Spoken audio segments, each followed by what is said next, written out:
তখন এই নবাবে রাজসভায় অনেক যারা উচ্চ পদস্থ হিন্দু রাজকর্মচারী ছিল তাদেরকে তিনি ডাকলেন, ডেকে বললেন যে দেখো, যে এই যে লোকেরা কেন এরকম কৃষ্ণের গুণ মহিমা সূচক এই মহাভারত শুনবে। আমি হচ্ছে সুবে বাংলার নবাব মুর্শিদ কুলি খান, আমার সহ্য বীর্য তো কিছু কম নাই। তা আপনারা আমার জীবন কাহিনী নিয়ে একটা মহাভারত রচনা করুন, যে মহাভারতের নাম হবে নবাবী মহাভারত। সেই নবাবী মহাভারত তারা শুনবে। তখন সেই সমস্ত লোকেরা তারা তো তখন অবাক হয়ে গেলেন যে কোথায় ভগবানের সত্যাবেশ অবতার ব্যাসদেব লিখে গেছেন মহাভারত, আর তার এই এর জীবন কাহিনী নিয়ে কি নবাবী মহাভারত রচনা করা যায়।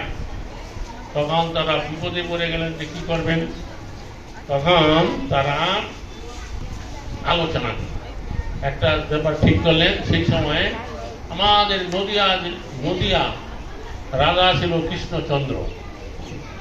তো তিনি অনেক কবি সাহিত্যিকদেরকে অনেক সম্মান করেছেন, ভাতা দিয়েছেন, সম্মান সূচক উপাধি দিয়েছেন। তার রাজত্বকালে মনসা মঙ্গল কাব্য, অন্নদা মঙ্গল কাব্য রচনা হয়েছিল। তখন সেই সমস্ত হিন্দু উচ্চ রাজকর্মচারীরা তারা একটা চালাকি করলো, নিজে হতে পারবে না। তখন তারা বলে, দেখুন নবাব, আমাদের ভিতরে কেউ এরকম কবি সাহিত্যিক নেই। আপনার অধীনস্থ এই যে রাজা কৃষ্ণচন্দ্র, নদিয়ার রাজা, তার রাজসভায় অনেক কবি সাহিত্যিক আছে।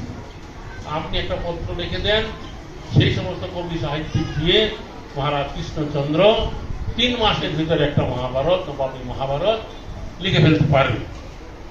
তখন নবাব বলছে, তোমরা সবাকে